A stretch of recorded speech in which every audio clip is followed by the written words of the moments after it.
Sometimes I can hear it in my dreams. Like on the verge of war, the sound from my neighbor's yard fits the sound of a machine gun. It envelops me like the walls of a prison yard. I can hear it piercing through my brains, my mental health degrading every second and every skip of my heartbeat. I can hear it eating up my skin so bad that I might die tonight. Every night the beetle whittles through the dark, the sky gives a mix of dark blue. And there are no stars to accord this emptiness. I sit and wait for power to bring forth calm and brightness. Glimmers of pine trees standing uniformly while images of buildings consumed by the absence of light. They all seem to be dancing to the sound from my neighbor's yard. Maybe a Monday or Tuesday. Regardless, the feeling is the same. The sound from my neighbor's yard flits the air like the wail of a large chemical factory, and sometimes like the sound of a splitting goat, a horrible one. That thing sits just next to my window. Every night it cries down my ears. Like why? Why would I have to go through this because of a national greed? Oh, how ironic it is that to find peace, humans fight wars, and to find light to see the dark in this part of the world, we create chaos.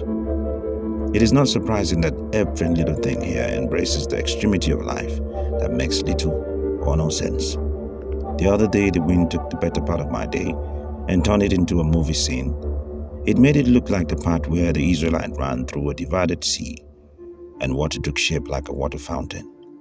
I was there gasping for breath when it became windy, like a desert lion eating up Africans, crossing over a sandstorm to a better Europe.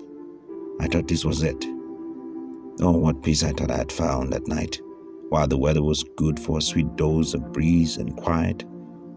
Yet, the sound from my neighbor's yard came alive, like the rise of a thunder. And then I knew that the devil was in the detail. I say this again, and with every heartbeat of mine. The sound from my neighbor's yard, and maybe your neighbor's yard, is the evil that everyone befriends in this country.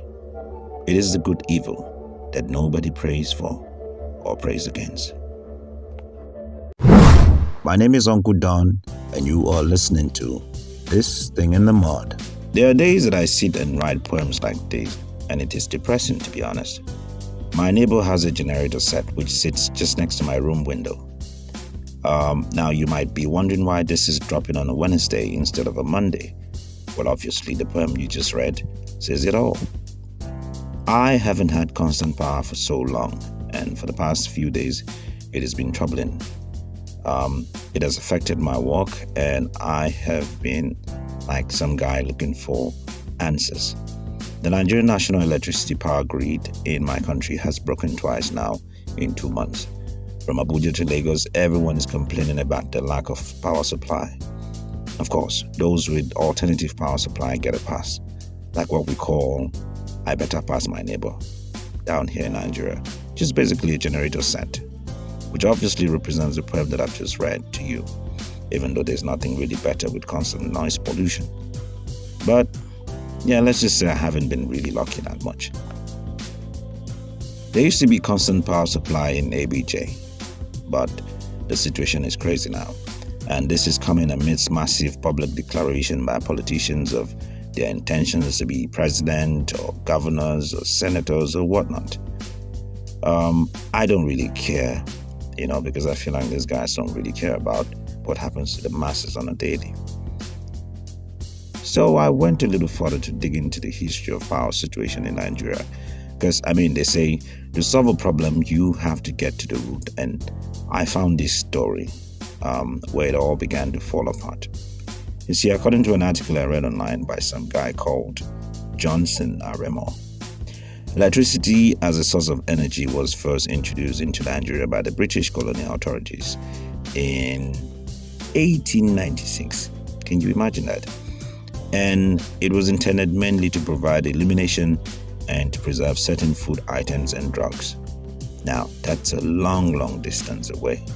However, what really got my attention in the article is the part where it says that Nigerian electricity deficiency really manifested in 1967 when a team of 16 Canadian engineers, also called technologies and technicians led by some guy called R.D. Neveson, was sent by the Ontario Hydroelectric Power Commission to help in operating what we have as Kanji Dam power plant and concurrently train Nigerians to take over the operations and maintenance of the plant.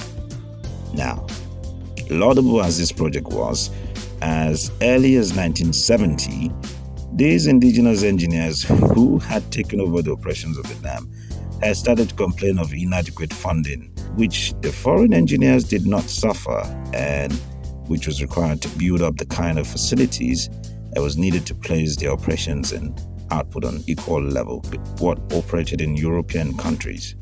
Now, unfortunately, not much was done to redeem the situation after then, and everything just went down the hill. It just made me understand a bit more that we've got a problem of management in Nigeria. Now, this may sound like a cliche to most people, to most Nigerians, but it really opened my eyes to the aspect of management being a problem in our country. If it's not foreign management, everything seems to go not well. The other day, I even read online that the Nigerian football president said that we can't have a local coach because local coaches are easily influenced and foreign coaches are devoid of sentiment and success driven. And this, to an extent, could be true or false depending on how you look at it. I think the act of thinking about this alone gives me a headache. And in 2022, we should not be having this sort of discussion or subject, to even be talking about. That we can't manage ourselves properly as a nation in this day and time is the worst thing that you will hear this week. And so, for those of you who are enjoying constant power supply, wherever you are, what country you are, you have no idea what God has done for you. The air is different down here, but I hope that things get better. At the moment, I'm trying to get myself back to Lagos, that city that hits differently.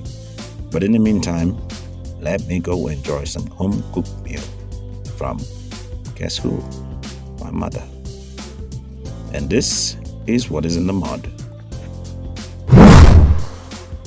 If you enjoyed this episode of This Thing in the Mud, don't forget to subscribe, like, and drop us a comment on our YouTube and social media pages. My handle is at uncle_Don, and it is spelled UNKL_DON on Instagram and Twitter. See you next week.